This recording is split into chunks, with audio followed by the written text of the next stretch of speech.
Coming up on Mountain News at 6, Coach Jim Matney's funeral, the motivational and emotional words that highlighted his commitment and dedication to the mountains.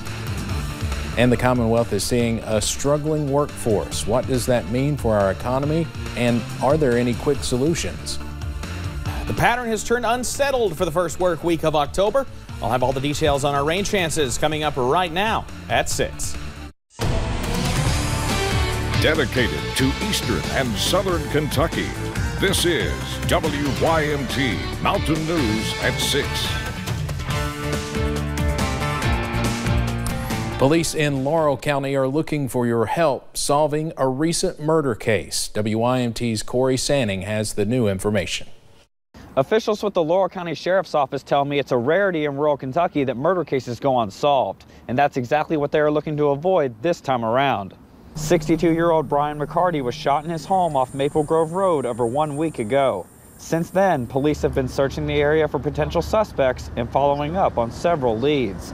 Now, thanks to an anonymous donor, they are offering a $10,000 reward, something Deputy Gilbert Achardo thinks might be the key in bringing the suspect or suspects to justice. We're going into the 9 and 10 day range right now, so like I say, it's ongoing. We're getting fresh leads. We're following up on those leads, but a reward certainly is very nice to help encourage someone to contact us. We really think that whenever we do things like this and we get new information, we're offering a reward now. We really think that'll help significantly. Achardo says they typically make an arrest in these investigations within 24 to 48 hours, which makes solving this case much more critical moving forward. In Laurel County, Corey Sanning, WYMT Mountain News. Anyone with information is encouraged to contact the Laurel County Sheriff's Office, and Corey will have more on this murder case tonight at 11. Also in Laurel County, a man is accused of nearly hitting a Laurel County Sheriff's deputy and a constable.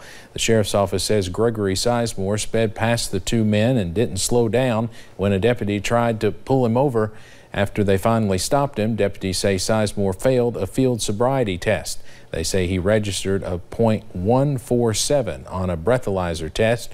He is charged with DUI and wanton endangerment.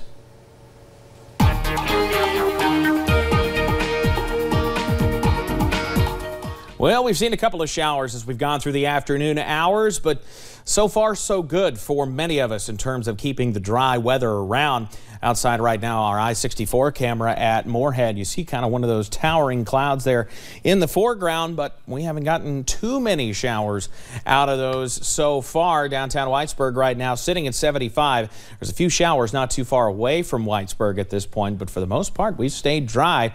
It's been a warm one out there again. Middle and upper 70s for most this afternoon. Wise actually back up to 70. Few showers, especially over into southwest Virginia. One not far from Grundy right now to parts of Buchanan County. A few more trying to work through parts of Estill and Jackson counties. So something we'll be keeping an eye on. And you'll want to keep that WYMT weather app handy this evening because showers, they are still with us and the chances continue as we head through tonight. I'll have the latest on just how long we could start to see more showers and storms coming up in just a bit. Steve? Evan, thank you. Legendary mountain coach Jim Matney died last week, and today, amidst an outpouring of support from across the region, his loved ones said their goodbyes. WYMT's Buddy Forbes has more about his impact. I can almost see it, that dream I'm dreaming, but... Coach Jim Matney moved mountains. He said, I felt my ministry was to the kids of the mountains. That's where God could use me. By teaching mountain people how to come together. And time again, Jim Matney opened his mouth and he spoke for those who could not speak for themselves. He put the world on notice and let them know that the mountains are not a place of sitting down, but standing up. So the team he created, on and off the field, came together Monday for one more huddle. Today is a Hall of Fame ceremony. Hundreds of people poured in, each one moved by the coach and character he was. He taught us how to win. He taught us how to be tough. He taught us how to never quit. He taught us how to never give up. He taught us how to be champions. But most of all, after he taught us how to live, he taught us how to die. Each one changed by the memories shared. His love for the people of these mountains was as deep as the hollows that they were raised in.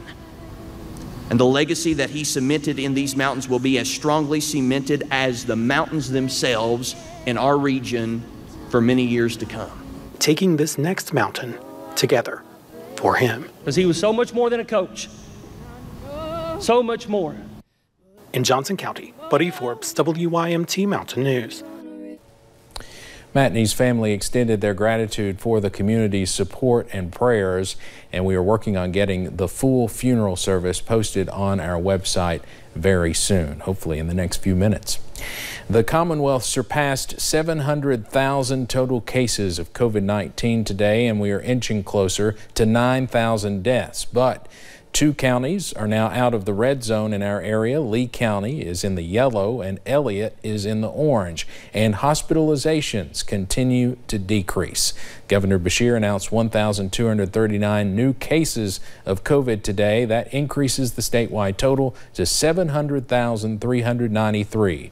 There were 26 new deaths reported today. That brings the death toll to 8,906.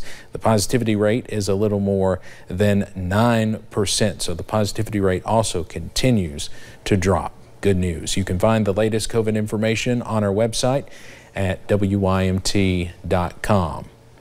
Last week, the Kentucky Chamber Foundation released a report detailing 20 years of declining workforce participation in the Commonwealth, along with strategies to fix those trends. WYMT's Zach Hawk is taking a closer look at that report for us tonight. Zach? That's right, Steve. To learn more, I spoke with Dr. Charles Aul, the Senior Policy Analyst at the Kentucky Chamber Foundation and author of the report. Calling the declining workforce participation of the last 20 years a crisis, Dr. Aul laid out strategies for reversing the trend. The workforce participation rate in Kentucky is about 56.3%.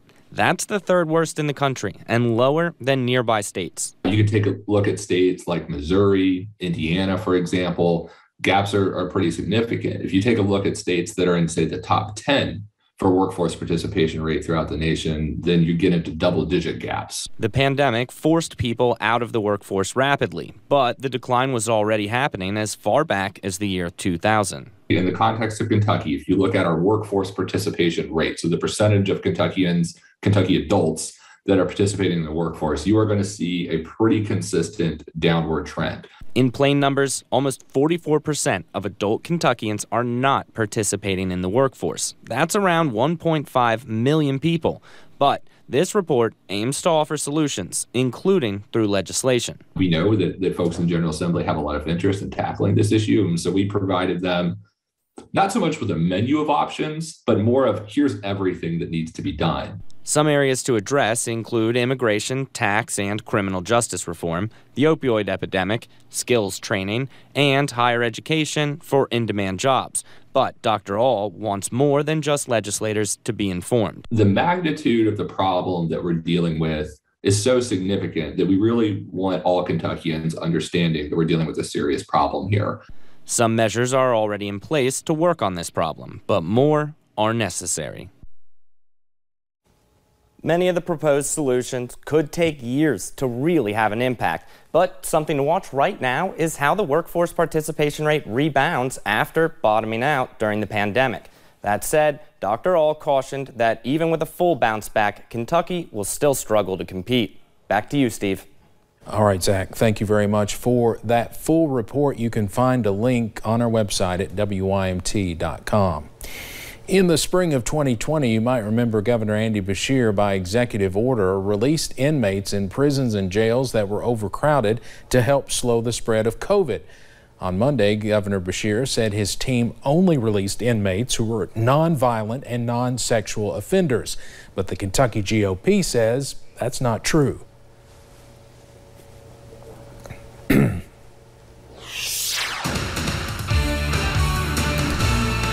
And we'll continue to see warmer temperatures move through the next few days. I'll have the full breakdown on the work week coming up.